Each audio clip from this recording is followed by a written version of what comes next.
Fala galera ninja, sejam bem-vindos a mais um episódio do Cast Ninja Podcast aqui, meu amigo. E hoje um convidado, na verdade, pra lá de especial, né? Ele aí que, meu amigo, fez e faz a diferença no turismo piauiense e especialmente no turismo esportivo, que, claro, se eu trouxe pra cá, tem a ver com esporte.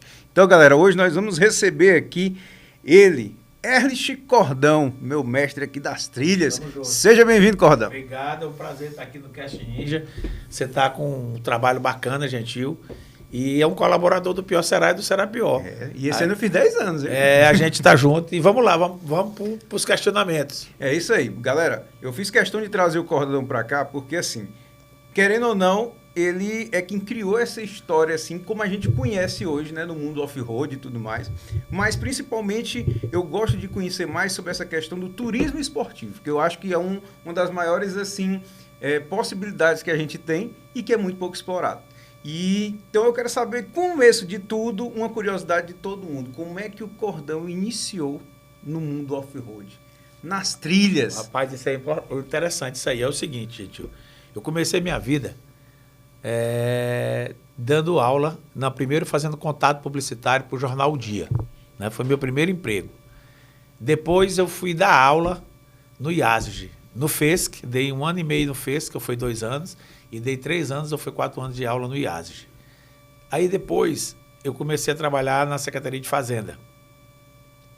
Da Secretaria de Fazenda eu pedi para ser transferido para a Pientu, que aí eu linkei o lado do turismo com o esporte.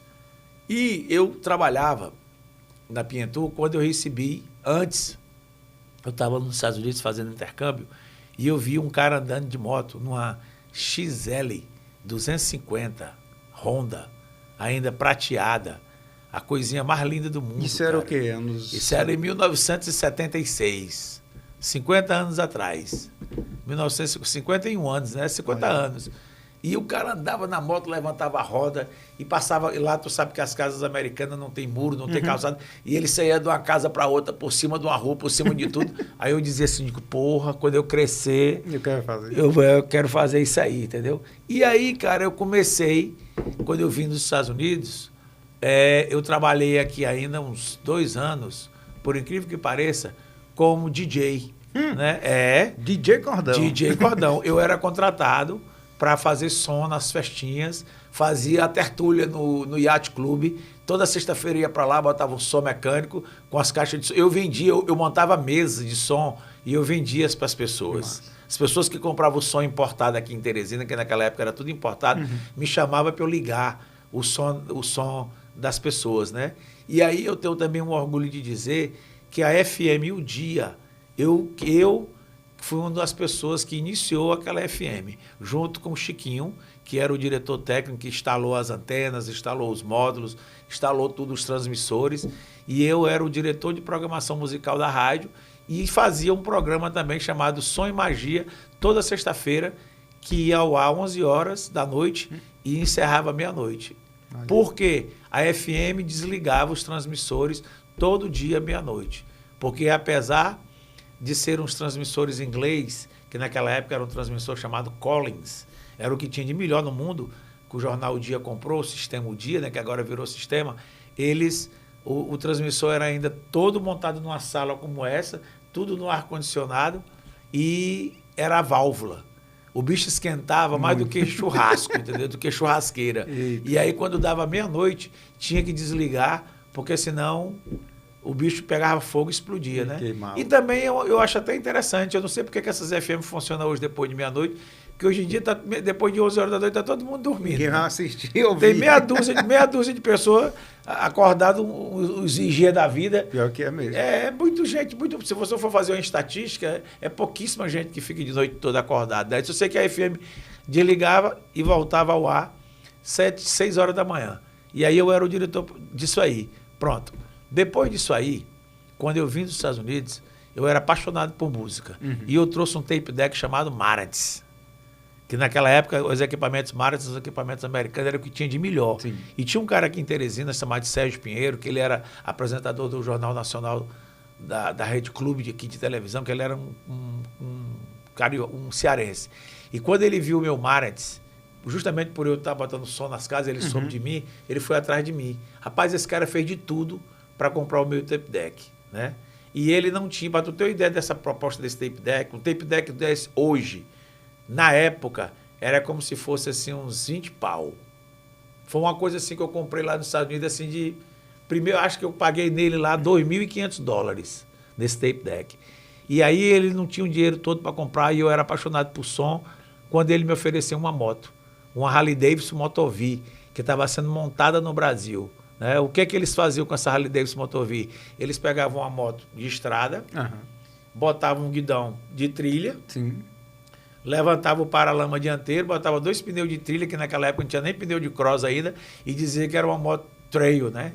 E aí eu troquei o meu tape deck nessa moto e ele me deu uma parte em dinheiro, que eu não me lembro mais quanto foi. Mas eu não tinha coragem de levar essa moto para minha casa. Então eu só fui dizer pro meu pai, um mês depois. Eu deixava a moto escondida na casa dos amigos, entendeu? E aí quando ele soube, ele não disse nada. Ficou, né? Meu pai sempre me apoiou e eu comecei a fazer trilha. Comecei a fazer trilha e depois eu comprei uma 125 na mão do Irineu Fernandes. Cheguei lá para revelar uma foto, ele tinha uma 125 para vender, chamada FS, Honda FS. Era uma loja de São Paulo, chamada Constar, que ainda hoje tem, que ele pegava uma CG e transformava numa moto trail. Mesma coisa que fizeram com a Motor V. Eles botaram, mas foi melhor ainda, eles botaram um guidão de trilha, botaram um paralama de fibra, não era nem paralama daqueles de plástico que tem hoje injetado, era paralama de fibra e de vidro mesmo. O bicho era duro, qualquer coisa que quebrava, quebrava. E botaram um escapamentozinho alto, tiraram aquele escapamento da CG baixo, e botaram o escapamento por cima. Então ela era FS, fora estrada. Olha. E aí eu comecei a fazer trilha. Pronto. Depois disso, eu trabalhando na Pientur, o doutor Ferdinand Silveira, dono da Automac Motos, você não era nem nascido ainda. Eu acho que ainda teve a Automac Ford, não teve? Teve. Pois é. Era a Automac Ford. A Automac Ford é hoje na Avenida Frei Serafim, para os ouvintes que estão e telespectadores que estão nos assistindo. Eu tenho um tempo para falar isso aqui. À vontade. Pois é. O tempo é seu. E aí, hoje, onde é aquela loja da Fiat e da Lip Motors, ali na Frei Serafim, em frente a McDonald's.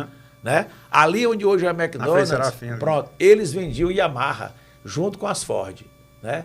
Não tinha concessionária ainda. Aí quando a Yamaha deu um ultimato nos distribuidores, tipo assim, eu soube depois, né?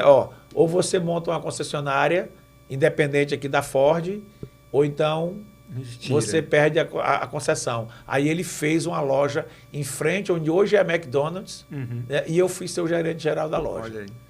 Aí eu comecei, cara, comecei a fazer trilha. Era uma DTzinha 180. Rapaz, quando eu saí de uma Honda FS, fora estrada, para uma DT 180, eu vou dar um referencial aqui para as pessoas. É como se tu saísse hoje de um Fiat daqueles pequenininhos, como é o nome? O Mobi. Um Mobi para tu andar num Raval.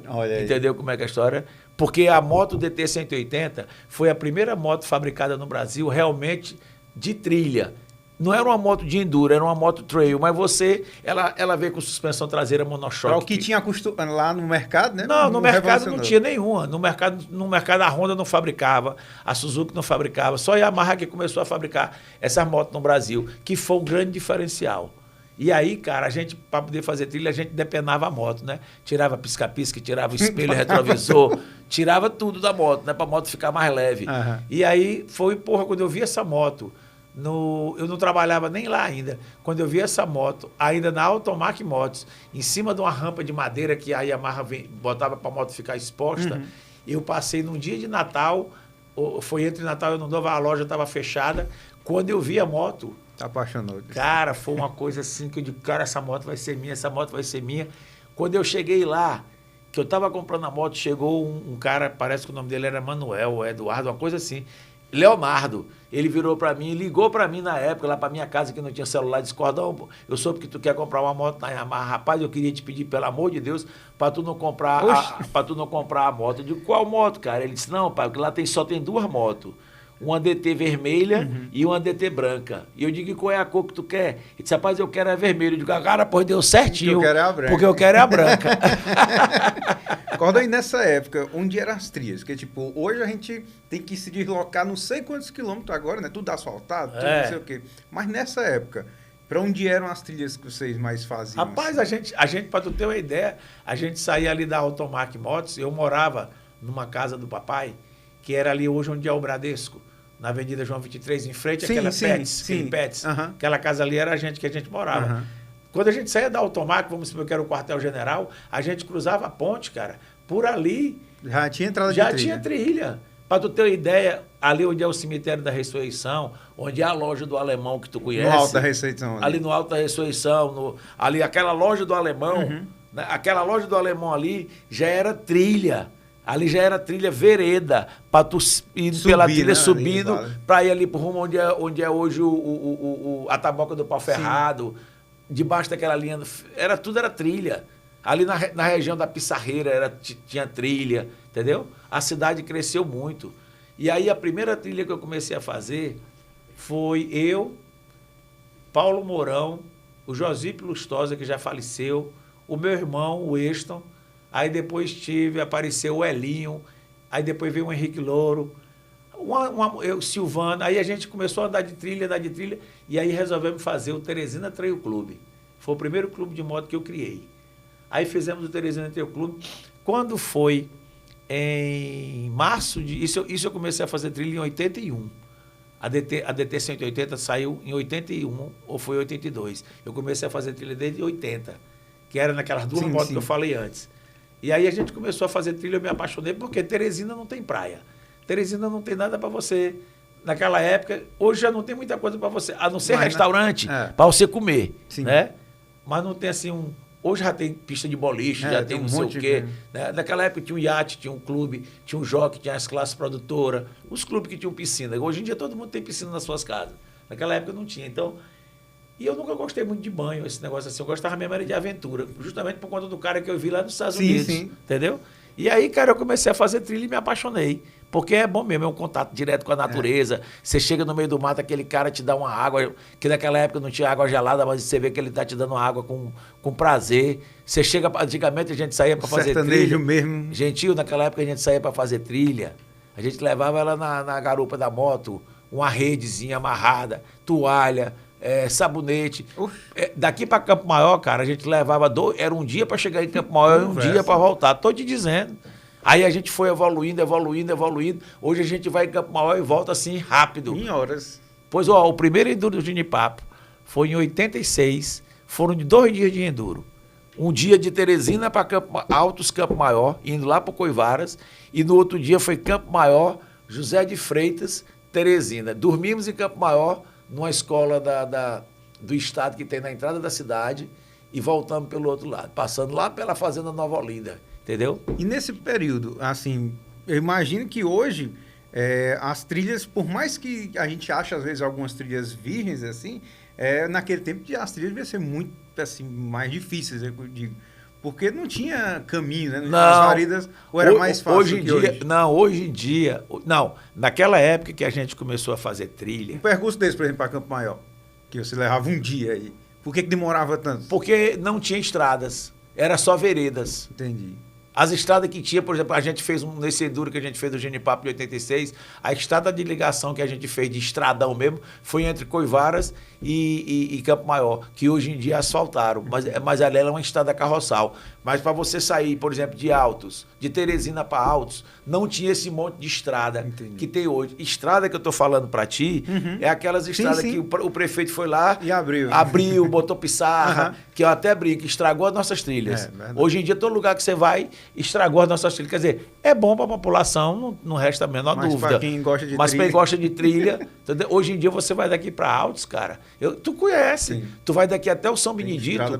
Tu vai daqui até o São Benedito só por estrada. Depois do São Benedito é que tu pega aquelas serras, a Serra da Madalena, a Serra do Tanque, a Serra até a XT 600, que foi a primeira trilha que eu descobri. Já tá na estrada. Fizeram uma estrada, meteram um trator. Eu soube que, inclusive, o cara lá foi processado, o prefeito de Altos, porque abriu aquela estrada. E tu sabe, tu já ouviu falar da trilha da XT600, sim, não sim. Tu sabe por que o nome da XT600? Eu sempre quis saber por que esse nome aí. Pô, você vai saber. Pronto, eu era justamente o gerente da Automac Motos. E em 1986, ou foi 87... Foi uma coisa dessa. A Yamaha lançou a primeira moto 4 tempos no Brasil, que foi a XT600. E eu era o gerente da concessionária. E quando eu fui descer a serra com o finado Henrique Loura pela primeira vez, cara, era uma trilha que só passava gente, nem animal não descia, era uma trilha de caçador, só de pedra. Para tu ter uma ideia, eu e o Henrique, a gente passou quase 1h30 ou mais para poder descer 600 metros. Não, mas com a XT600. Não, a gente não estava de XT600, tá. A gente estava de DT180. Ah, sim. Eu estava de DT180 e ele estava de Agrale. Entendi. Mas por que eu botei o nome? Porque quando eu medi que eu estava fazendo uma trilha para o Enduro, que eu vi 600 metros e vi que a descida era pesada, aí, igual a XT, que a XT era pesada, que a moto era pesada. Sim, sim. Ainda hoje ela é pesada, sim, em relação a uma DT180 que pesa 100 kg, 98 kg. Dizer, então... Aí essa trilha é pesada. Tá que nem a moto. Tá que nem a moto. A serra tem 600 metros. Vamos botar o nome aqui de XT600. Tá vendo aí, foi galera? Isso aí. Olha aí, ó. Essa daí você não sabia. Eu sempre imaginei que alguém tinha entrado ali de XT600. Ó, a trilha da Madalena, trilha dos tanques. Aquele ali tudinho é porque já mudaram o nome, mas aquele ali tudinho foi a gente que descobriu, cara. Foi a gente que descobriu. Cordão, e aí vocês começaram a andar, começaram a desenvolver isso. E de onde é que surgiu essa ideia de, ok, é massa fazer trilha, mas como é que vai virar um esporte? Tipo, como é que veio essa de transformar realmente em competição e por que o enduro de regularidade, né? Tipo, a gente saber, assim, que de onde é que veio, como é que iniciou aqui no Piauí, que isso tudo foi quem deu origem ao Pior Será e Será Pior. A pergunta é muito boa, ninguém nunca me fez essa pergunta, você está sendo a primeira pessoa, acho que você é do ramo.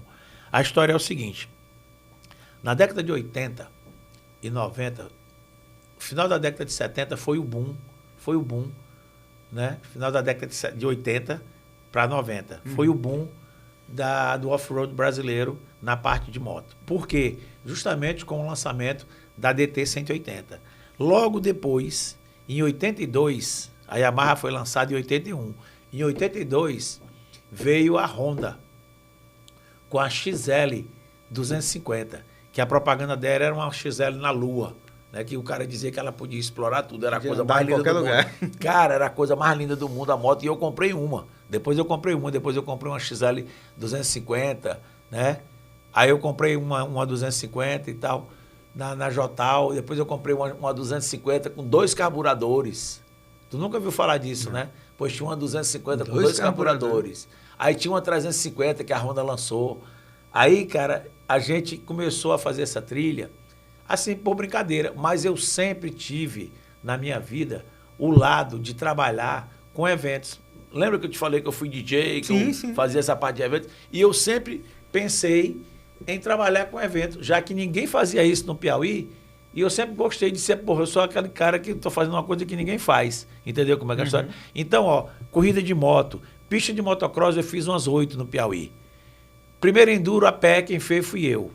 Primeira corrida de bicicleta, assim, grande, foi o Lumasa que fez, mas o Juarez, por insistência minha, depois eu botei no Pior Será, que transformou uma coisa grande, nós ficamos com bicicleta no Pior Será por 20 anos, né? Aí, primeiro, corrida de kart no Piauí, fui eu que fiz um campeonato de kart. Corrida de jet ski, fizemos 3 anos de campeonato de jet ski. Para tu ter uma ideia, o final do ano do campeonato, a gente dava prêmio, o prêmio final, eram 2 passagens para o campeão e a namorada ou a esposa para ir para Miami, com tudo pago. A gente conseguia com a Antártica na época. A gente fazia corrida de jet ski no açude de Zóia de Freitas, no açude do Caldeirão em Piripiri, na Lagoa do Portinho, aqui na beira do rio. Rapaz, eu tenho fotos de gente aqui na beira do Rio Putim, em frente ao iate, de mais de 10 mil pessoas. Com a banda Onyx tocando, era uma banda, a Onyx Jeans do Grupo Claudino, tinha um trio elétrico, na época que estourou o trio elétrico. O primeiro trio elétrico do Piauí, quem trouxe fui eu, quando eu estava trabalhando na Pientu, num evento chamado Piauí Amor de Verão, lá no litoral do Piauí. Exatamente em 1991, 92, no primeiro governo do Freitas Neto. Então eu sempre trabalhei com isso, com eventos. E aí eu sempre pensei em trabalhar uma coisa profissional. Por exemplo, teve uma cena comigo que ficou muito interessante. O primeiro Enduro do Genipapo, eu fiz o projeto comercial e fui no BEP. Tu sabe o que é BEP? Banco do Estado do Piauí. Banco do Estado do Piauí. E na época, o presidente do BEP era o finado Botelho. Gente boa.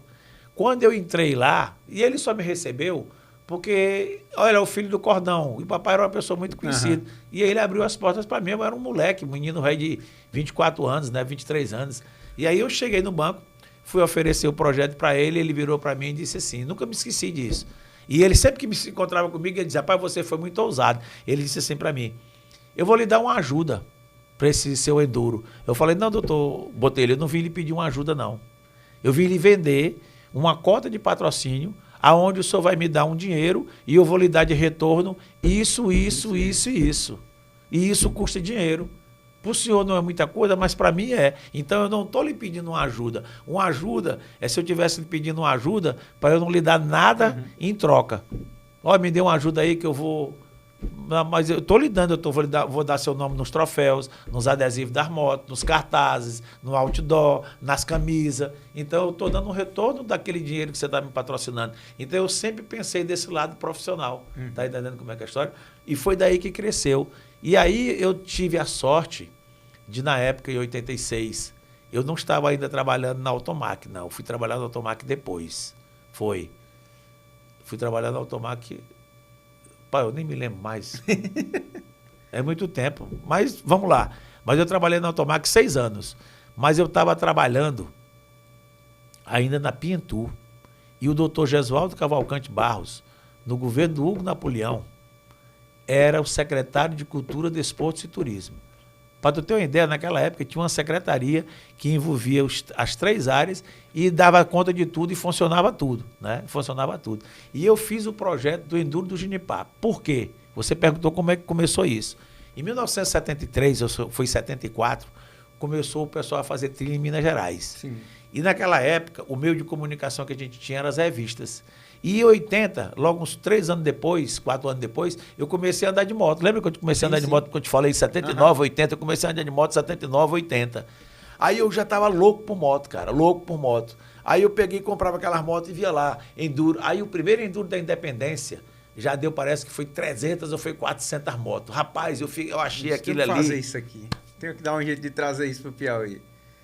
Rapaz. Foi. E aí a gente fazendo trilha aqui. E naquela época, Gentil, até a posição de pilotar, como é que você subia uma serra, como é que você fazia uma curva para a direita, como é que você fazia uma curva para a esquerda. Eu olhava nas revistas. Eu estava aqui na revista, aí eu vi o cara na moto fazendo uma curva para a direita, eu vi que o guidão ficava estressado, esse pé aqui reto no chão. Por que isso? Esse aqui, eu digo, rapaz, por que isso? Deve ser... Aí o fotógrafo fazia aquelas fotos, e foi assim que eu fui aprendendo a tocar de moto. Eu via que os caras subindo de moto, aí tinham as dicas que os caras escreviam. Olha, quando for subir uma serra, fica em pé na moto.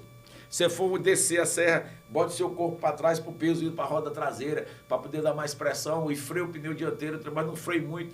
Aí essas coisas eu fui lendo e fui absorvendo isso através de fotos. Naquela época nem vídeo não tinha nem YouTube, não tinha nada, era só revista. E hoje tem curso gratuito, tem tudo. Não sei o quê. Aí, Enduro da Independência. Como é que faz? Aí saiu uma revista, 2 rodas. Tu chegou a ver essa revista? Não, né? 2 rodas Tu tem quantos anos? 35. Então tu não lembra. A revista 2 rodas foi uma das maiores revistas do Brasil. Naquela época tinha 2 rodas, Moto Esporte, depois teve Moto Show, né? E aí, cara, eles saíram com o manual, que ainda hoje eu tenho guardado lá em casa, manual do Enduro Off-Road, ensinando a você fazer enduro. Como eram as regras, como era que você calculava o tempo, como é que você calculava a média horária. Aí um desenhozinho só com as tulipas, com um desenhozinho, para você aprender tudo. A bolinha onde você está, a seta é onde você vai. Você não pode botar a seta, por exemplo, para o seu sentido. A bolinha sempre tem que estar no seu sentido, para frente, para cá. Mata-burro, longitudinal, mata-burro não sei o quê, porteira, estrada de chão, trilha, o desenho, as tulipas, que você sabe o que é tulipa, pessoal, para quem está nos assistindo, é o desenhozinho das planilhas de regularidade que as pessoas... Depois a gente pode mostrar aqui na imagem, na edição, como é uma planilha de enduro, que fica legal isso aí. Aí eu comecei a ler aquilo, e em cima daquilo ali, eu digo, rapaz, vou fazer um enduro aqui no Piauí.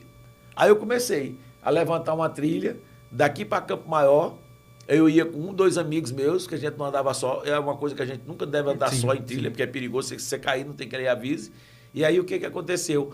Logo depois do Enduro da Independência, eu liguei para um cara, para o Trail Clube de Minas Gerais. Porque até nesse manual da revista Duas Rodas, tinha lá, Organização do Enduro, Trail Clube de Minas Gerais, contato. Estava lá o telefone do contato, do diretor técnico, o nome do cara chama-se Teófilo Mascarenhas Marques. Aí eu peguei o telefone ainda, liguei. Rapaz, aqui quem está falando é o Cordão, o Hélio Cordão aqui de Teresina, no Piauí e tal. E eu queria fazer um enduro aí. Aí ele até brincou comigo, disse, rapaz, e aí tem enduro? Tem moto. Eu falei, rapaz, agora eu nunca me deixei, Gentil, ser por baixo, porque o Piauí sempre teve uma baixa estima, né? Sim. Eu nunca tive baixa estima, nunca. Eu sempre curtia. Quando eu morei nos Estados Unidos em 76, tinha uns paulistas lá que queriam tirar onda comigo, como nordestino, e eu terminava era tirando onda com eles, entendeu? Ia por cima. Eu ia mesmo era na jugular, tá entendendo? Porque não pode, a gente é igual a qualquer pessoa, rapaz. Daqui da Rússia, dos Estados Unidos, do Japão, nós somos igual a qualquer um. Ninguém é inferior a ninguém, entendeu? E aí eu liguei pro cara, o cara disse, rapaz, eu vou aí. Eu digo, rapaz, eu pago sua hospedagem, pago sua alimentação, você fica na minha casa. Eu não tenho condições de pagar. Não, rapaz, não vou lhe cobrar nada, não. A gente quer expandir o nosso esporte no Brasil inteiro. Aí o Teófilo veio para Teresina. O Teófilo veio aqui para Teresina, acho que foi em meados de fevereiro. Eu já tinha levantado a trilha. Aí ele foi, tipo assim, eu dei minha planilha para ele que eu tinha feito, só por revista que eu aprendi. Aí ele foi conferindo tudo. Aí ele botou as médias horárias que ele já tinha apto e foi me ensinando, aqui tu bota a média de tal, aqui tu bota a média tal, aqui tu bota um PC e tal. O PC, pessoal, é um posto de controle. Aí ele ensinou pra gente como era, porque na revista tinha a fórmula, né? O que é a fórmula? Você tinha um regulamento já do campeonato de enduro, que não tinha nem campeonato brasileiro naquela época, mas você tinha um regulamento. Era 5 segundos adiantado, era uma tolerância de 5 segundos, ou 5 segundos atrasado, você zerava o PC. Cada segundo que você chegasse atrasado, era um ponto perdido. E cada segundo que você chegasse adiantado, era 3 pontos perdidos. Então, era melhor você andar atrasado do que adiantado. Né? E aí, quando a gente foi falar com o Marculino, ele disse que tinha que fazer um programinha. Naquela época, não sei se tinha Excel, mas era algo parecido com Excel, que se fazia esse programinha com aquelas máquinas que hoje chama máquina bancária, de calculadora bancária, que tinha aqueles cálculos. E aí o Marculino desenvolveu, o menino desenvolveu um programinha, e aí eu fazia os cálculos da planilha manual. Como eram os cálculos da planilha? Eu pegava, a planilha era marcada em quilômetro por hora.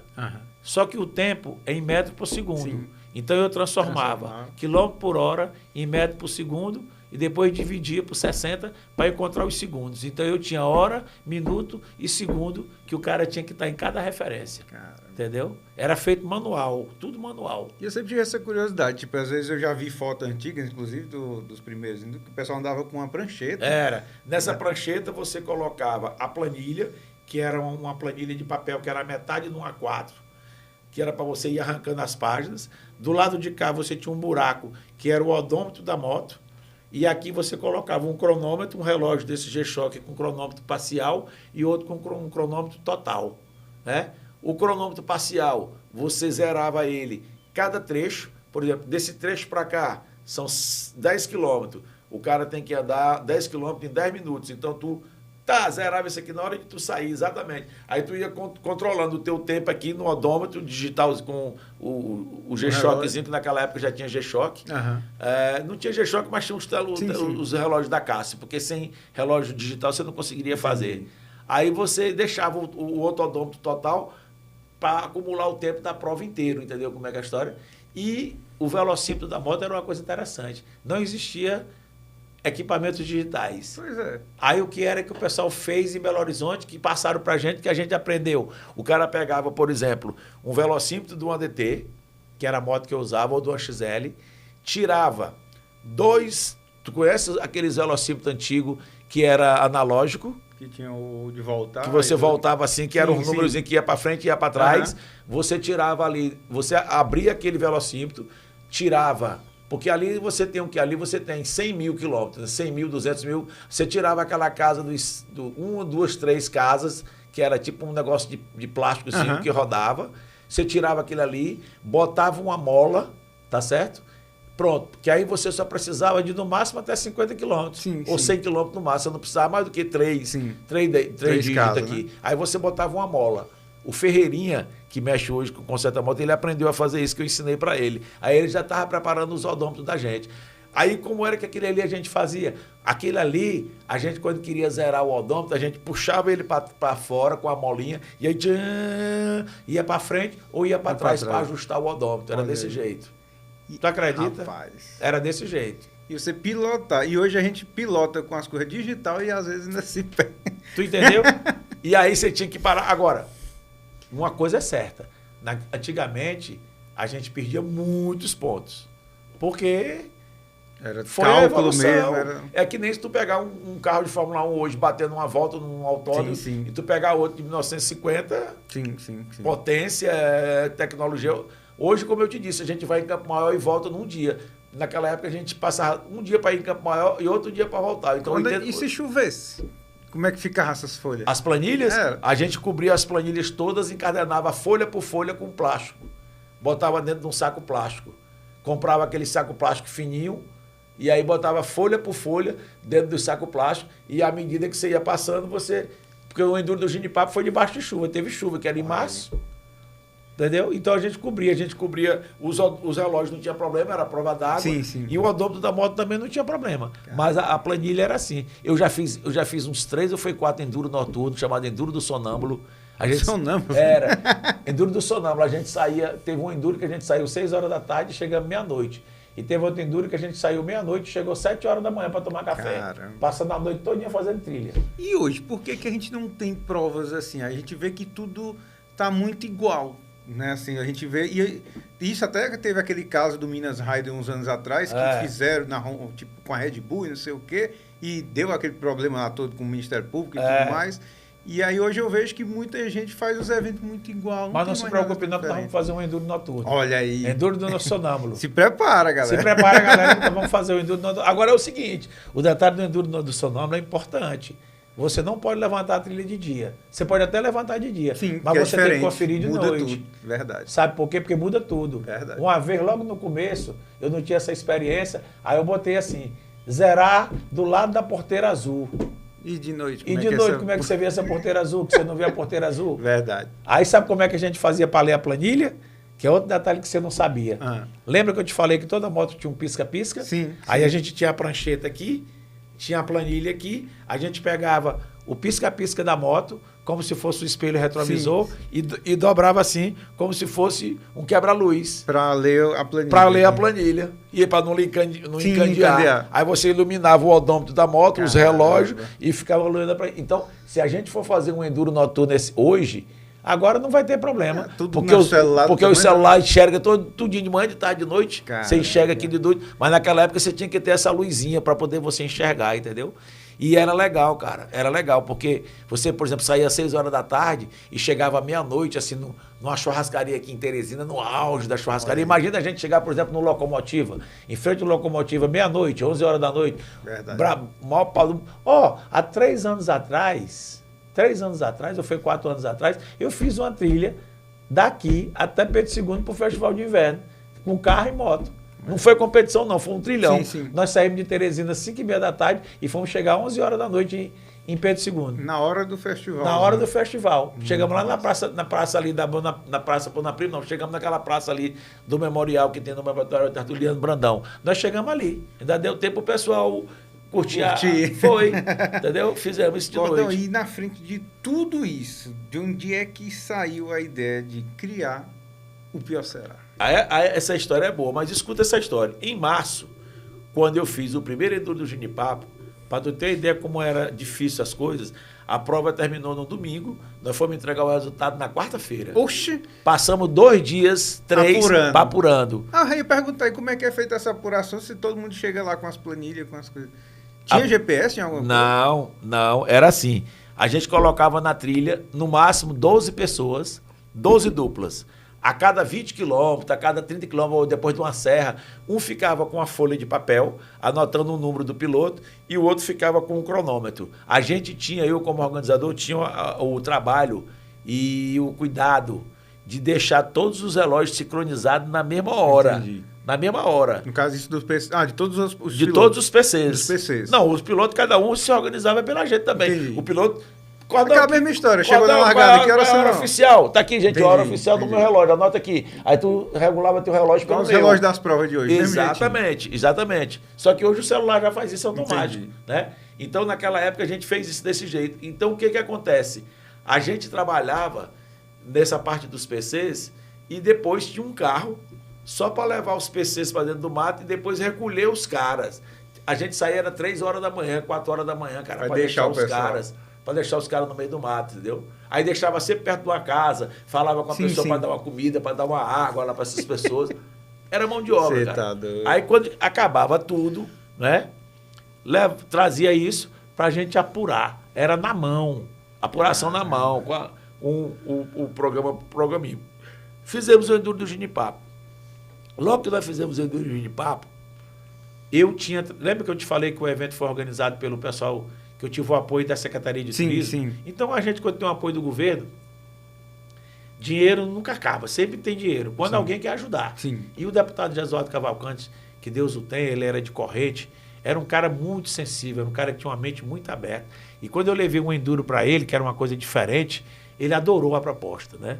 Ele apoiou em tudo. Eu digo, deputado, eu queria que você pagasse os troféus, pagasse... Naquela época, ninguém cobrava nem custo de levantamento, de combustível, nada. A gente ia pro diletantismo, entendeu? Como é que é? Ele pagou só os custos mesmo do evento. Entendi. Aí a Onyx Jeans, do Grupo Claudino, patrocinou a gente com os cartazes, com camisas, com os adesivos, essa parte todinha. Sim. Eu não ganhava nada. Entendi. Eu não ganhava nada, eu fazia para fazer, por exemplo, vou fazer. Fazer acontecer. Exatamente. Aí escuta essa história.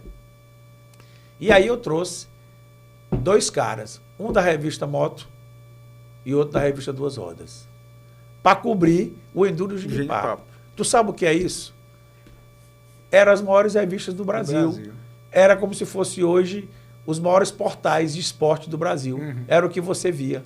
E de quebra, pela amizade que a gente tem com o pessoal da TV Clube, a TV Clube ainda noticiou toda a preparação, toda a largada, toda a chegada, botou carro para acompanhar a gente, sabe? Ou seja, então nós já começamos com o pé direito, né? Com o apoio da maior rede de televisão do Brasil, que era a TV Globo, e com as 2 revistas. E com isso, quando saiu logo depois do Ginipapo essa matéria nas revistas do Brasil inteiro, um pessoal de Fortaleza, que hoje virou até meu compadre, que é o Gabriel Galdino, acho que você conhece ele, já conheceu, ele trabalhava na Secrel, que era uma empresa de informática que mexe com sistemas operacionais no Ceará.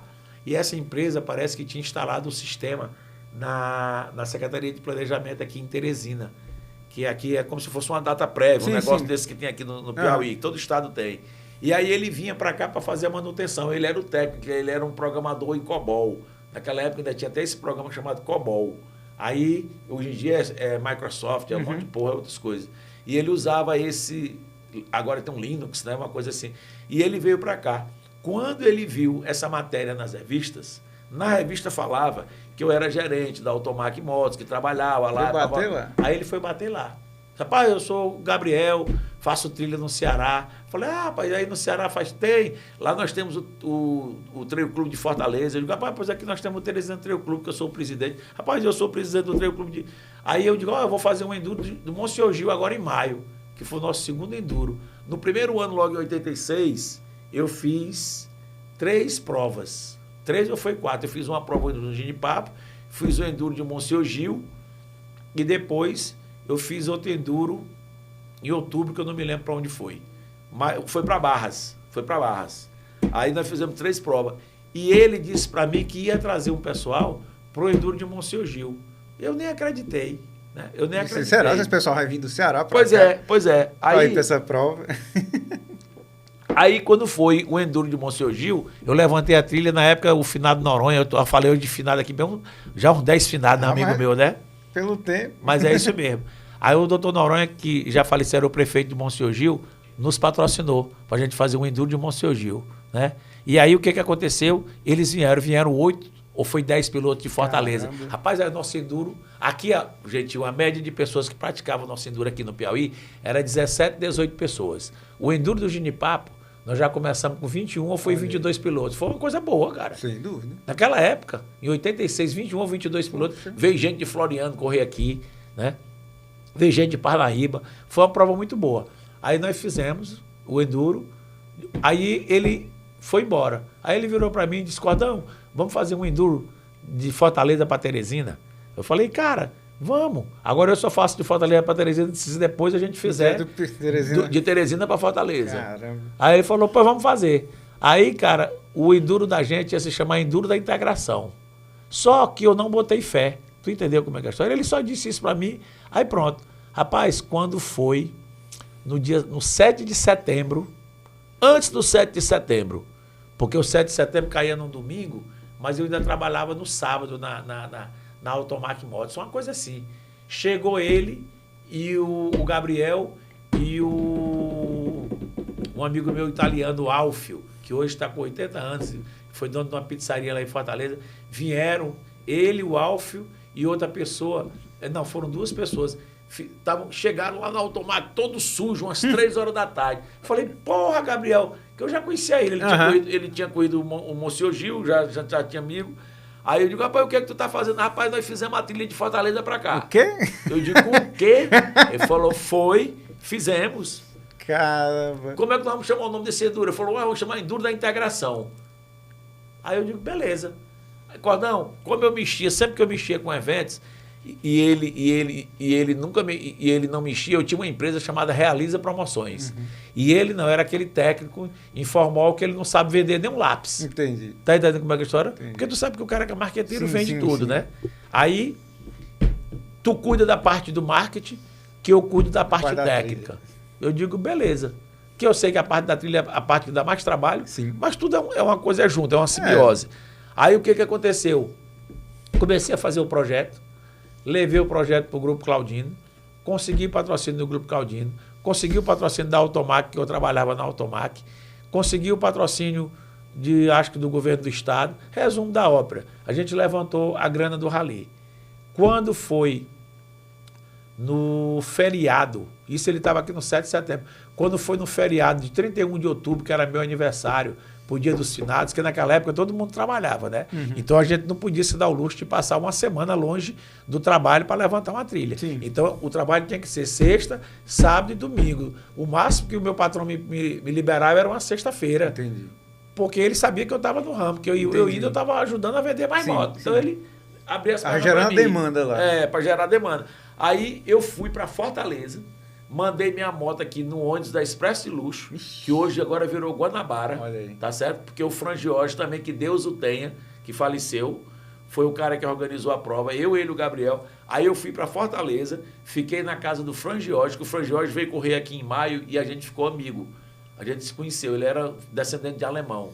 O nome do cara, Franz George. Olha. Aí a gente chegou em Fortaleza, saímos da casa dele, era 4 horas da manhã, pela Bezerra de Menezes, e chegamos lá na Lagoa do Tabapuá. Tu sabe onde é a Lagoa do Tabapuá? É uma lagoa, quando você está entrando em Fortaleza, que fica assim na direita. Vindo aqui em direção Vindo de Teresina para Fortaleza.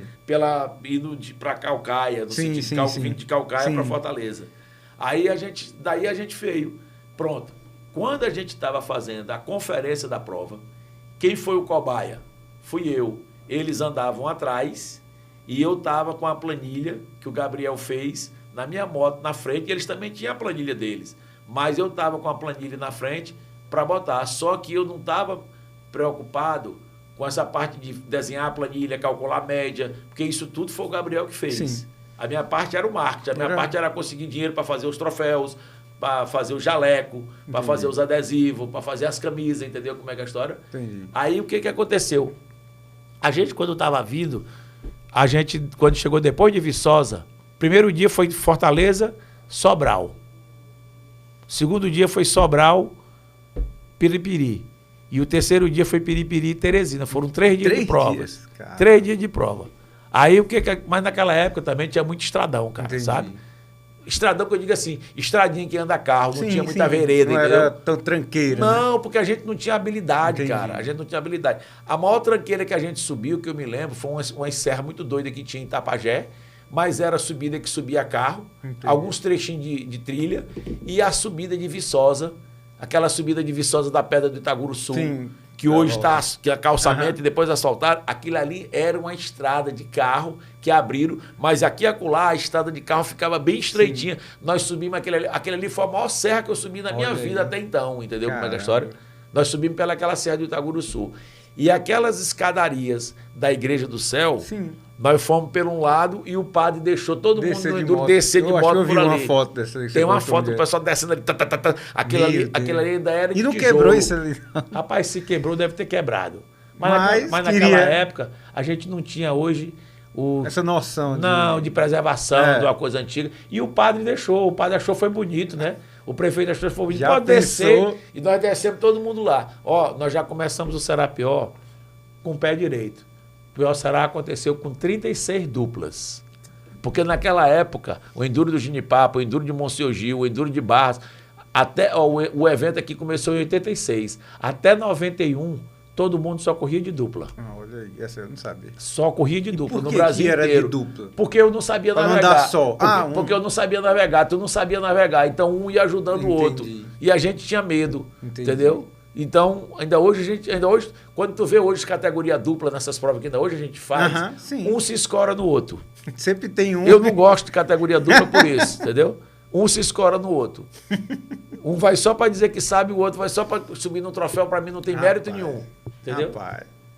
Aí Quer nós dizer- acabamos isso aí no Brasil inteiro. Foi acabando, ainda tem, mas até lá era só Ou seja, nesse categoria período, dupla. então, não existiam as categorias que tem hoje. A Master, você quer Não, naquela época você só tinha categoria graduada e categoria novato. Pronto.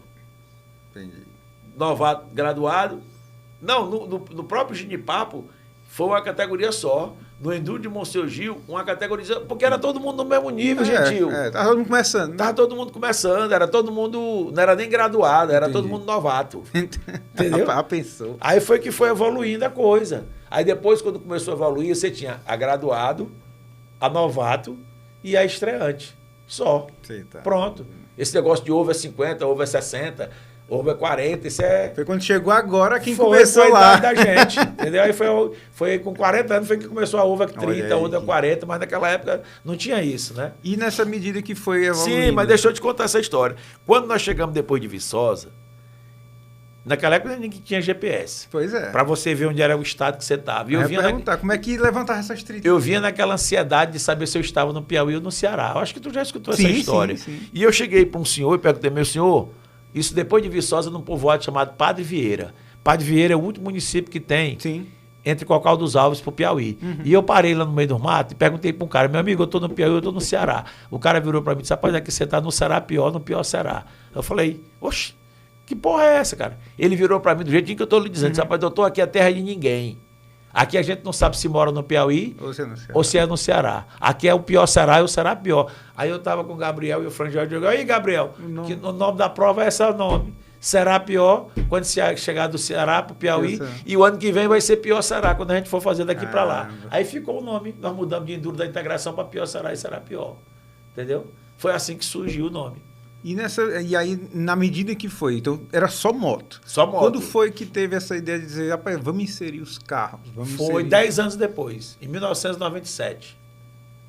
Em 86 foi só moto, 97 foi carro, 2003 foi bike e quadriciclo, depois vieram os UTVs, 2005 eu coloquei Endurapé, em 2005, 2006 e 2007. E 2007, 2008, 2008 e 2009 eu fiz o Velô Pior Será, que era uma prova de velocidade tipo os Sertões. Sim. Que era uma prova cross-country de velocidade contra o relógio. E Entendeu? ao longo desses anos, assim, eu acho que ninguém tem mais, diríamos assim, autoridade e conhecimento para falar. A gente, como você falou, existiu um boom de moto nos anos 80, existiu depois, quando apareceu algumas motos, tipo a CRF ali, 2006, por aí. Aí na década de 90 veio a KDX 230. que foi assim... Que era Kawasaki. Que era uma Kawasaki, que era assim o ápice. Aí eu comprei também uma WR200 Yamaha, começaram a liberar as Yamaha. Ó, primeira moto importada que eu tive foi uma YZ250, que era um canhão. Só que a gente tinha que devolver a moto com um ano depois para o Ministério da Fazenda. Para eles queimarem. Oxe. Era assim. Só quem conseguia comprar moto de competição era quem era piloto federado. E você tinha uma carteira de piloto como você até hoje tem. Sim, aí a CBM lhe dava a sua carteira, você chegava na concessionária e dizia assim, eu quero comprar uma moto importada, que era tão cara como é hoje. E aí você comprava a moto. E depois, com um ano depois, você tinha que devolver a moto para a Receita Federal, e a Receita Federal botava óxido, não sei o que, esses ácidos sulfúricos, queimava a moto. Porque era proibida a importação no Brasil, para preservar a indústria nacional. Entendi. Então, você depois de usar a moto, ele entendia que você estava comprando uma moto de competição para você correr aquela temporada. Acabou a temporada, às vezes a moto estava novinha, cara, e você chegava, dava dó do coração, você devolver aquela moto, e você via nas revistas também, os caras queimando aquele monte de moto, aquela ruma de moto. Teve alguém que conseguiu enrolar, né? Mas guardar, era assim que acontecia. E entendeu? aí, e falando agora do nosso, como eu sempre puxo um momento aqui, né, de realmente de organizador e da questão do marketing esportivo e tudo mais. Nasceu Será Pior, nasceu Pior Será, e os desafios, né? A gente sabe que se hoje é difícil a gente fazer esse trabalho de venda, de patrocínio, fazer a pessoa acreditar na nossa ideia, como foi essa evolução? Porque hoje a gente tem uma infinidade de meios de aprender esse marketing, né? De trabalhar um retorno de investimento e tal. E naquela época, como foi isso? Como foi iniciar isso? Mas eu te falei que eu sempre trabalhei desse jeito. O exemplo que eu te dei do Banco do Estado do Piauí, quando eu cheguei lá. Eu sempre fiz meus projetos pensando em dar gerar um retorno. Retorno de imagem para pessoas que estavam apostando no nosso evento. E essa percepção, entendeu? Tipo, à medida dos anos, naquele tempo, é isso que eu quero saber. Se naquele tempo, beleza, ele achou ousado, você chegou com esse projeto. Mas na medida em que veio os anos mudando, as empresas mudando, a percepção das empresas de que realmente tinha que investir para ter não só o retorno naquele momento. Eles investiam, mas não era tão vultuoso como é hoje, era uma coisa menor, entendeu? Entendi. Era uma coisa menor. E na parte do governo, a gente sempre contou com o apoio da logística. Tipo assim, ó, tu vai precisar de 5 passagens aéreas para trazer o jornalista, para trazer o cara da apuração, eu te dou as passagens. Tu vai precisar de hospedagem aqui em Fortaleza, eu te dou hotel. Mas eles não davam dinheiro, entendeu? Ó, o primeiro governador que veio apoiar oficialmente, mesmo com grana, o Rally Pior Será, e isso eu sou grato. E eu não estou fazendo campanha política aqui de jeito nenhum, para mim, eu sou amigo, eu não sou amigo do partido. Eu sou amigo das pessoas. Foi hoje o ministro Wellington Dias. Foi o primeiro governador que eu cheguei para ele e disse assim, governador, eu queria um patrocínio do Será Pior. Do Pior Será. Ele falou, quanto é? Ele disse para mim, eu quero aparecer igual como a Petrobras, igual a Honda, igual essas empresas. Eu digo, é tanto. Ele falou, pois está fechado o patrocínio. E assinou. E de lá para cá, eu sempre tive o apoio financeiro do governo do estado. Isso porque e da também prefeitura. A gente tem uma entrega, né? Isso que às vezes o pessoal não percebe. Tipo, não é você... mas um monte de gente passeando de moto ou de carro. Não. Isso gera muito retorno para onde passa. A gente já chegou a gerar 11 milhões de reais de mídia espontânea com o Pior Será, né? A gente já trouxe aqui, a Globo já cobriu o Pior Será através do Esporte Espetacular 11 vezes. Sport TV, ESPN Brasil, SBT, Record, né? Esses canais todos já vieram cobrir a nossa prova, entendeu?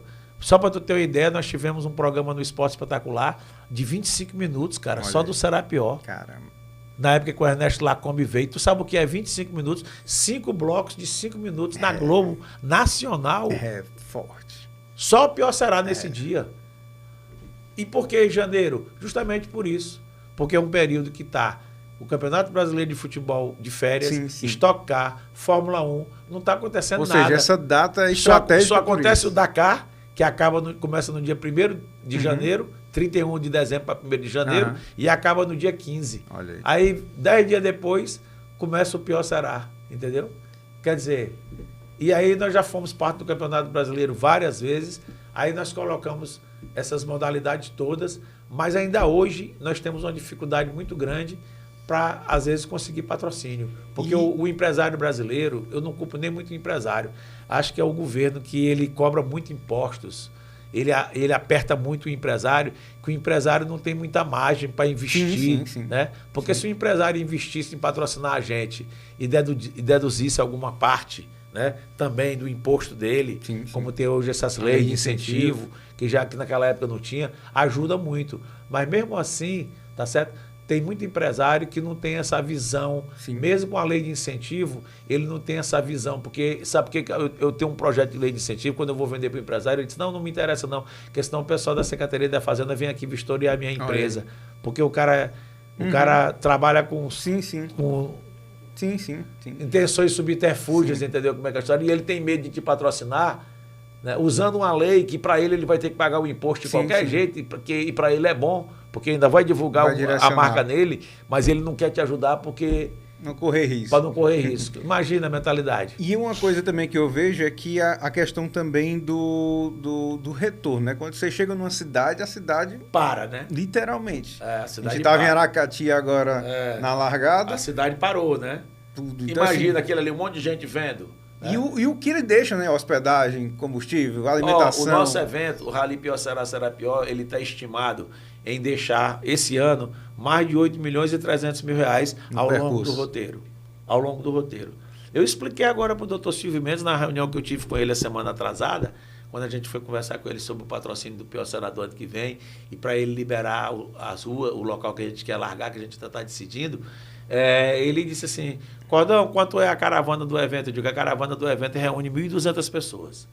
Né? O Ministério do Turismo está lá no portal do Ministério, quem quiser ver, que o turista de evento ele gasta $78 por dia. Mais do que o evento do turista comum. Então, se tu botar $78 por dia, vamos arredondar $80, né, por dia. Alimentação, hospedagem, lanche, esse tipo de coisa. Vezes 1.200 pessoas, bora botar só 1.000 pessoas, dá $80 mil por dia. $80 mil por dia, vezes 3 dias que as pessoas vão ficar aqui, vai dar $240 mil em 3 dias que vai ser injetado na economia de Teresina. O dólar hoje, a R$5, né, $240 mil. Eu vou fazer uma continha aqui muito rápida aqui, ó. 240. Peraí. 240 vezes... 6, né? Vezes 6... 1.440. 1.440. É o que o evento vai injetar na economia de Teresina. 1.440. Eu peço $100 mil para o prefeito de patrocínio, um exemplo. Não é nada, cara.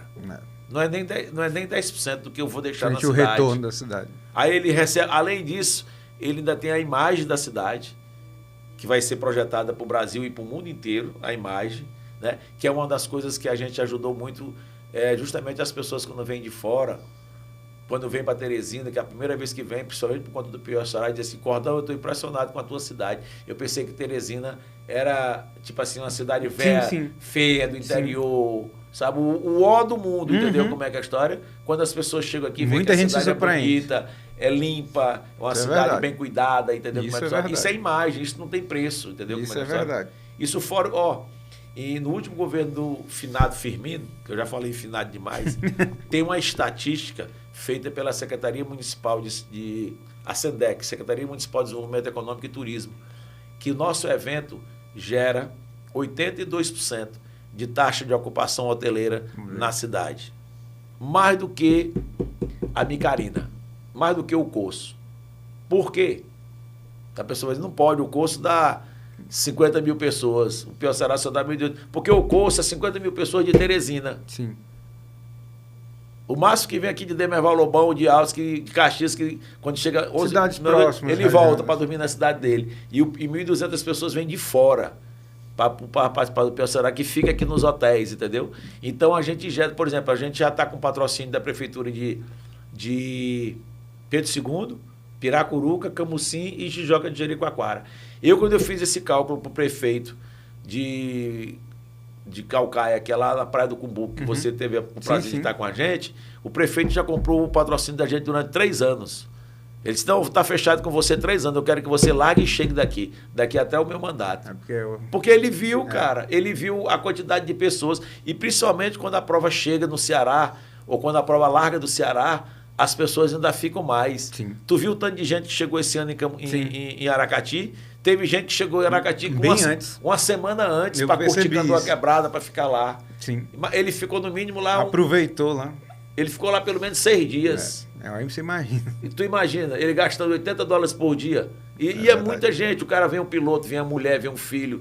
Hoje em dia vem um neto, vem todo mundo, cara, entendeu? E esse ano que vem agora, 40 anos de Pirasserá. 40 anos. Assim, dentre todas as histórias, dentre tudo que já aconteceu, assim, tem alguma que ficou mais marcante do que outras? Tem alguma coisa... Em 2022, a gente estava fazendo 35 anos. Era uma data memorável quando morreu aquele piloto lá do Espírito Santo. Aquele ali, para mim, foi assim uma coisa que até hoje eu não consegui digerir, sabe? Porque não foi culpa nossa. Ele teve um mal súbito. O menino tinha 39 anos de idade, infartou, já vinha passando mal.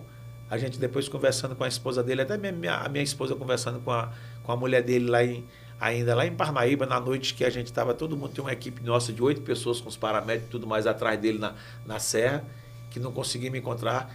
Aí eu fui no outro dia com mais 11 pessoas do Corpo de Bombeiros, nós só conseguimos encontrar ele no outro dia, 7 horas da noite. E se ele aconteceu, esse fato era umas 3 horas da tarde com ele, só foi me encontrar com ele 7 horas da noite. No dia seguinte, a mulher disse que ele estava já passando mal no Espírito Santo, ele tinha uma loja de moto, e aí ele passando mal, ele foi para o médico. O cara disse lá para ele que ele estava daquele jeito angustiado, passando mal, porque ele estava com muito estresse, por conta que ele vinha para o Serapió, ele estava nervoso, era... Ansioso, pronto, ansiedade demais. O cara já estava... Aí o cara chegou lá em Viçosa, me contaram depois que ele foi trocar a pastilha de freio da moto dele. Quando ele se levantou, ele... Eita, me segura que o mundo tá rodando. E se seguraram ele. E aí ele deram um Red Bull para ele. Aí terminaram de matar o cara. Aí o cara chegou lá na Serra do Insano, que é uma descidona doida, que nós vamos descer esse ano agora, o ano que vem, né? Nós vamos descer lá com fé em Deus. Estou dando um spoiler aqui, uma dica pro pessoal. Aí. E aí ele, ao invés de descer a Serra do Insano, todo mundo foi. Quando descer a primeira serra, ele estava no chão, passando mal. O pessoal que estava me disseram depois, que depois a conversa acontece. Rapaz, bora com a gente, segue a gente. Não, pode ir que eu vou ficar aqui descansando. Vou ir que eu vou ficar descansando. Aí ele se levantou, não tinha mais ninguém com ele, ele se desnorteou, entrou numa... Acho que não leu mais planilha, não leu porra nenhuma. Entrou numa trilha que não estava nem na planilha para a esquerda, desceu uma pirambeira de serra, pior ainda, e chegou lá embaixo. Não tinha mais o que fazer, não tinha mais para onde ir, que não tinha saída. Aí a gente viu que ele infartou, porque quando a gente chegou lá, e tem as fotos registradas, ele parou a moto dele, uma KTM, a KTM dele estava em pé no tripé, tipo assim, ele não jogou a moto no chão, nem ele caiu, ele tirou a moto, tirou a pochete, mas não deu tempo de tirar a luva. Aí ele caiu assim de bruço e estava sangue aqui no nariz dele. Ele tirou o capacete, botou esse em cima, mas não foi uma queda que ele caiu. Entendi. Ele infartou depois que botou no chão. Entendeu? Isso aí marcou muita gente. A gente não conseguiu nem concluir o último dia, que era de Parnaíba para Barreirinhas, que era o 4º dia. No caso, a visão como organizador, depois de uma situação dessa que é 100% assim fora da realidade, né? Como foi? Não, eu não acho, não. Não, eu digo pela questão da gente eu acho achar assim, isso né? Eu acho assim, sabe? As pessoas podem até não me entender da maneira que eu vou falar, mas é aquela história. Se eu vou para uma boate, né? No mínimo eu vou encontrar pessoas bêbadas lá dentro. Sim. Tomando todas. Sim. Né? Se eu vou para uma igreja, eu não vou encontrar uma pessoa bêbada na igreja, eu vou encontrar alguém rezando o tempo todo. Sim. Se eu vou para um evento de esporte radical, para uma competição de patim, por exemplo, que tu pratica patim, pratica motocross, eu tô sujeito a uma queda, a morrer, a quebrar meu braço, meu tornozelo, passar mal. Sim. Mas você não pensa nada disso. Exatamente. Porque se você fosse pensar, você não saía, nem ia. Você não ia. Entendeu? Sim. E quando a gente monta toda uma estrutura médica de resgate, UTI, que a gente tem 2 UTI móvel e os rádios, e hoje em dia já está com Starlink e tudo mais, mas fugiu da nossa alçada, porque é impossível, numa prova que é como a gente fala em linha, de 280, 300 km por dia, você acompanhar todo mundo, o cara cair aqui e você tá meia hora depois pegando o cara. Nem só na Fórmula 1, que é um circuito. Tá entendendo como é que é a história? Sim. E aí a questão é justamente essa, tipo assim, para um evento se preparar para isso, faz todo esse trabalho. Rapaz, eu acho que existe já uma coisa, eu acho que já existe uma coisa, por exemplo, existe um aplicativo que ainda não tem, mas a gente está tentando desenvolver, que já existe com satélite. Fazer a localização em tempo real. Para fazer a localização em tempo real, mas isso custa muito caro, entendeu? E os pilotos não querem pagar, porque a tecnologia custa caro. Sim. Existe assim, você caiu aqui, você manda uma mensagem de SOS, entendeu como é que é a história? Então a gente sabe exatamente a posição que você está lá e a gente vai conseguir chegar. Sim. Mas não vai passar assim 12 horas, 10 horas para chegar lá. Você vai chegar com 1 hora e meia. E depende. Por exemplo, o ano passado, quando a gente fez a prova de Sobral para Piracuruca. Não, foi de Sobral para Canidé. Não, para Quixeramobim. Sim. De Quixadá para Quixeramobim. O Fábio Pompeu caiu, tá certo? E na hora que ele caiu, ele tinha sinal de celular. Os amigos dele estavam com ele. Coincidentemente, que é uma coisa hoje boa. Hoje em dia tu sabe tem muitos pontos com sinal. Rapaz, hoje em dia, qualquer lugar no meio do mato, você tem internet. É verdade. Você tem internet. Rapaz, você pode estar no meio do mato, você tem internet. Mandaram a localização de onde ele tinha caído para a Flávia. A Flávia mandou uma mensagem para mim. Coincidentemente, a uns 10 quilômetros dele, estava um carro nosso andando na trilha. Porque aí tu sabe que a gente, por exemplo, a gente bota 2 carros nas motos, um carro no meio de 50% das motos e um carro no final de todo mundo. Sim. Aonde aquele carro não entra, tem as motos vassoura, que o carro faz o desvio daquela trilha, daquela serra e fica esperando o pessoal lá na frente. E esse carro só estava a 10 quilômetros. Rapaz, com meia horinha, pegou ele, levou para o hospital de Quixeramobim, atenderam ele, levaram ele, não foi nem para Quixeramobim não, levaram ele para Santa Quitéria, que era a cidade mais próxima que estava. Ou seja, ele foi atendido porque o carro estava perto. Pode acontecer isso. O ano passado também, o ano atrasado, eu peguei um cara que ele caiu de São Paulo e bateu a cabeça no chão, que ele ficou imobilizado do pescoço para baixo até março. Ele ficou aqui em Teresina na Unimed, na Humana Saúde ali, no Prontomed. Ele ficou em fevereiro até o final de março aqui fazendo tratamento em Teresina, que ele não tinha condições de voltar para São Paulo. Aí ele conseguiu se recuperar, fizeram a cirurgia dele, fizeram tudo. Foi um achatamento que deu na quinta vértebra da coluna dele, os médicos descomprimiram. Graças a Deus ele não ficou paralítico, entendeu? Mas eu cheguei nele com 20 minutos. Sabe onde era que eu estava? Eu estava em São João da Fronteira, no restaurante, quando eu recebi uma ligação da Flávia também. Cordão, caiu um piloto, mandaram aqui a localização para ele está no lugar tal. Aí eu chamei um cara da região. Aí o cara disse, rapaz, é daqui bem pertinho. E eu já sabia, mais ou menos, porque eu tinha feito a trilha, né? De carro, mas eu não tinha feito essa trilha de moto, mas eu conheço muita coisa que eu ando por ali. Aí tinha um piloto do Acre, que a moto dele estava quebrada, e estava quebrado perto onde ele quebrou, e ele voltou para São João da Fronteira, que a moto dele não ia conseguir chegar em Pedro II. E aí esse piloto disse, eu vou contigo, que eu sei onde é que ele está. Aí ele foi comigo, e nós fomos buscar o cara. Quando eu já passei o rádio o pessoal da UTI, que as nossas equipes todas têm rádio mesmo rádio.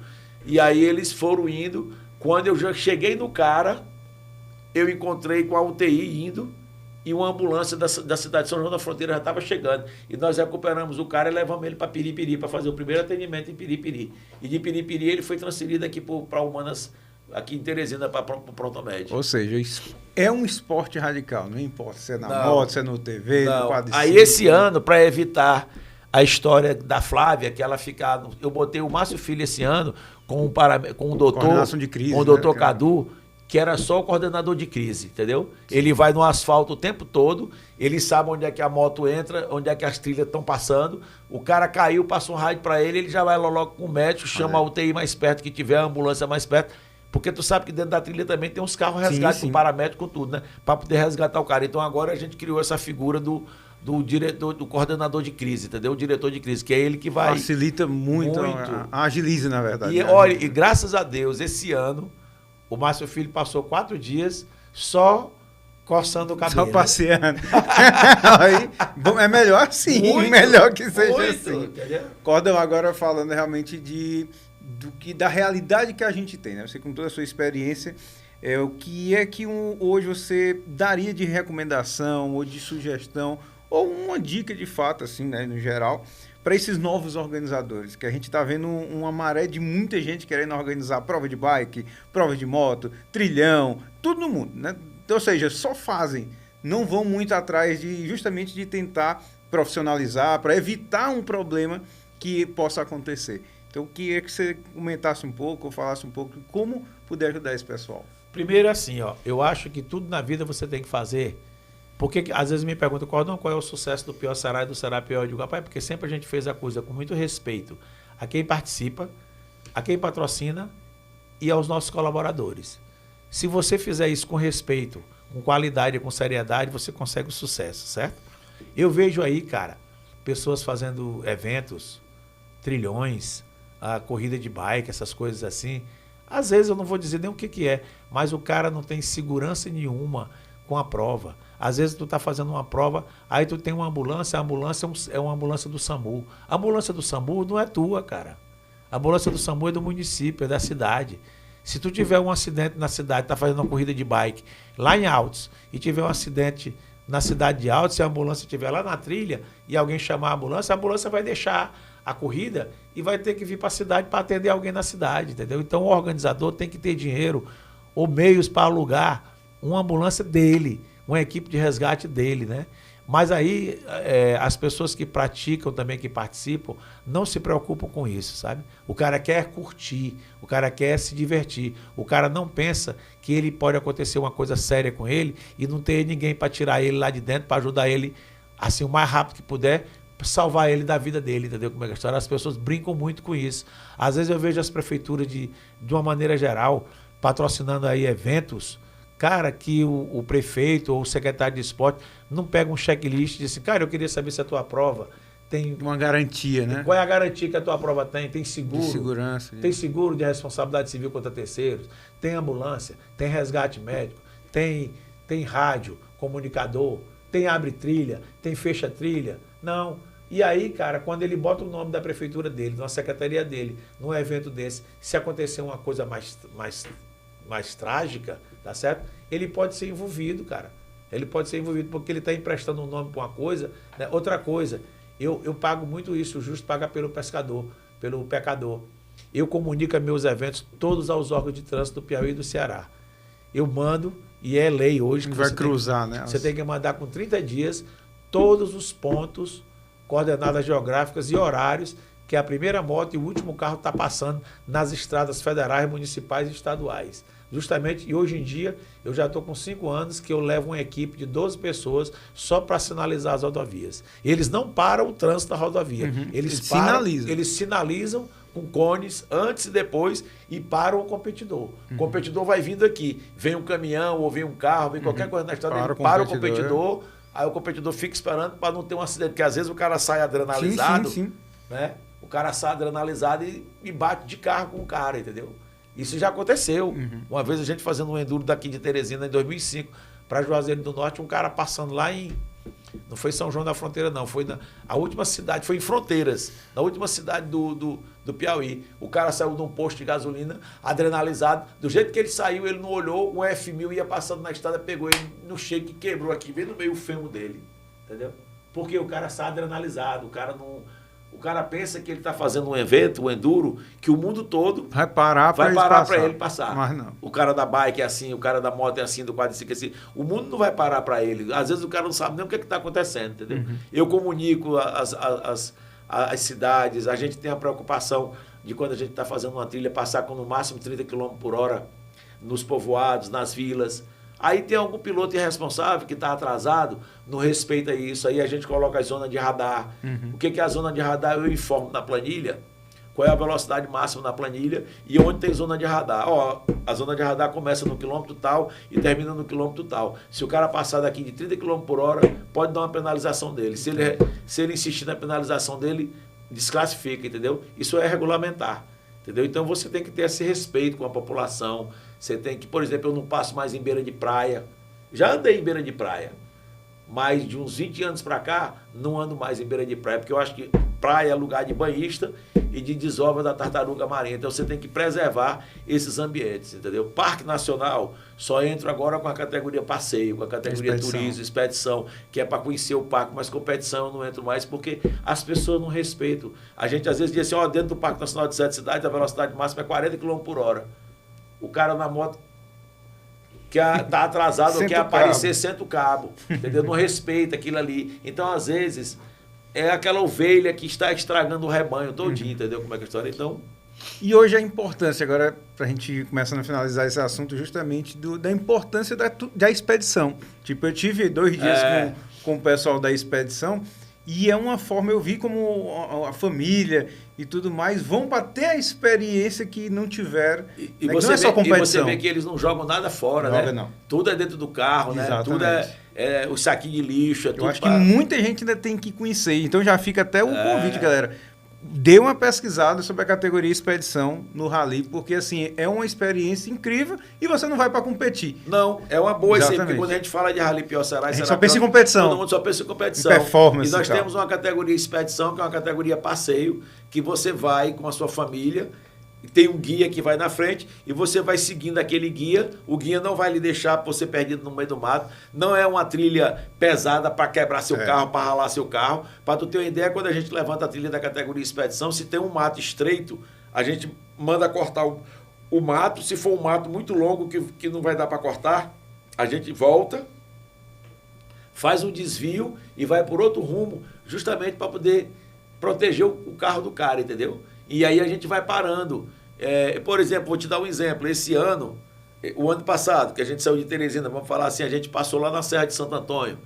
E aí, todo mundo pôde conhecer aquela Serra de Santo Antônio, subir aquele degrau. Aí depois voltamos, oferecemos um almoço lá no Carnaúba Eco Fest, que tem um bar lá, esse ano mesmo, esse ano agora a gente parou em Guaramiranga, moço, foi um almoço incrível, pegamos 16 graus. Pois é, categoria expedição, só passeio, curtição, entendeu? Então, é isso aí, a gente tem essa categoria passeio, a gente tem essa categoria expedição, que é ótimo. E nós temos também uma categoria para quem tem moto grande, chamada moto turismo. O cara vai pelo asfalto, curtindo o rally e vendo onde é que a prova entra, a prova sai, vendo a prova se acontecesse todo o tempo pelo asfalto. Chama categoria mototurismo. Então, galera, já fica aí, né, o convite, porque tem muito, assim, o que eu posso dizer? Um mundo que muita gente devia conhecer. Mas, né? Gente, eu tenho uma coisa interessante que eu quero falar.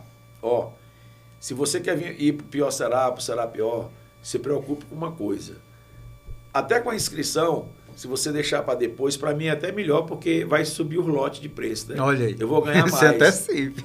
Se antecipe. Mas se você não se antecipar logo na parte de hospedagem, você se deixar lá para dezembro para reservar seu hotel, você não vai encontrar mais vaga. Olha. Ou então você vai dormir em Espeluncas. Ou então você vai dormir, tipo assim, você vai chegar em Piracuruca e você vai ter que voltar para Capitão de Campos ou para Pedro II, para poder encontrar hospedagem. Ou seja, se antecipar, porque é limitado. Cada cidade esse ano, é limitado. Esse ano a nossa caravana é tão grande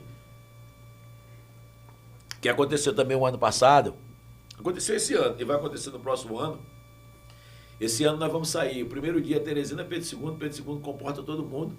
De Pedro II a gente vai para Piracuruca, termina em Piracuruca, e carro, moto e quadriciclo termina em Piripiri. Para dividir, né, a caravana. Para poder dividir a caravana. Aí volta para Piripiri para dormir, porque não cabe todo mundo em Piripiri, entendeu, cara? Não, moça. A galera, eu acho que muita gente, às vezes, assim, por exemplo, eu sempre ouvi falar do Rally Piauçerá. Mas só que a gente vem ter a noção da dimensão que quando você está lá dentro, quando né? eu estou lá dentro, quando você está lá dentro. Porque a galera vê chegando na cidade, mas não vê tudo que tem por trás. Tipo, dias de levantamento, às vezes, né, 15 dias, 20 dias de levantamento para fazer uma trilha. A gente leva 2, 3 dias daqui para Pedro II, para chegar lá. Vocês não fazem ideia de tudo que tem envolvido para entregar e tudo anotado, um rally como esse. Então, assim... Eu depois que eu entrei, eu acho que em 2016, a primeira participação que eu participei, eu entrei lá com o Zenardo, na equipe das bikes, E quando eu fui fazer o osso levantamento de carro e tudo mais, foi que a gente tem realmente a noção assim de minha gente é fora do normal. Então, eu admiro demais, né? Tenho uma honra em fazer parte do Serapior. Com certeza. Que é uma coisa que eu sempre gostei muito e agora que estou dentro, Você fez um trabalho comigo esse ano que foi maravilhoso, que foi o diário de bordo da GWM, da Picape Power, né? E esse ano você vai fazer com a gente da Honda, a cobertura das motos, no levantamento das motos. Então agora em outubro. Vai ser, galera, daquele jeito. Então, do jeito que a gente gosta, trazendo a realidade do que a gente vai viver lá dentro para cá. Exatamente. Então, Cordão, eu quero agradecer demais por esse tempo que você ter trazido aqui, se ter dedicado para a gente. Eu quero deixar um espaço para você mandar mensagem, eu quero agradecer. Só deixar o nosso site para quem quiser fazer inscrição. É facílimo, é www.piorserá.com.br. Olha aí. E o Instagram da gente é Pior Será, Será Pior. E o Facebook também é Pior Será, Será Pior. E, galera, para quem não vai e tem correr... também TikTok também. Tem tudo agora. A rede social do Pior Será, meu amigo, é forte. Mas olha o que eu quero dizer para vocês aqui. Que por mais que você hoje diga assim, não tenho realidade para ir correr um Serapior, ou não tenho estrutura, ou acredito que isso não é para mim, na largada promocional, vá lá. Vá lá para viver aquela experiência, nem que seja nessa. E eu não estou falando só de Teresina, estou falando onde o rally passar, se te passar perto da cidade sua, vá lá para você viver essa experiência. Porque legal. É incrível. Você vai ver, a gente tem pilotos de 22 estados brasileiros. Olha aí. E mais do exterior, né? Esse ano a gente teve da França e teve da Polônia, um cara polonês andando de quadriciclo, de moto. E teve 2 franceses andando na categoria expedição, né? Não, eles foi a diversão total. Foi a diversão, né? Ali foi aquele troller ali. Era a graça do rolê. Pois é isso aí. Então, participe do Pior Será, participe dessa edição histórica dos 40 anos, que eu acho que vai marcar muito. Aí. Então, galera, muito obrigado, Cordão. Muito obrigado a você que está aqui acompanhando com a gente. Né? Siga o nosso Instagram, Cast Ninja. E, claro, acompanhe aí nosso canal no YouTube e todos os cortes que vai sair das nossas redes sociais. Então, galera, vamos nessa. Aproveita, se inscreve no canal, deixa aquela curtida para fortalecer nossa missão e vamos nessa, meu amigo, que aqui no Cast Ninja são os ninjas da vida real, como o Cordão. Bora nessa! Chama, menino! Valeu! Obrigado! É nóis!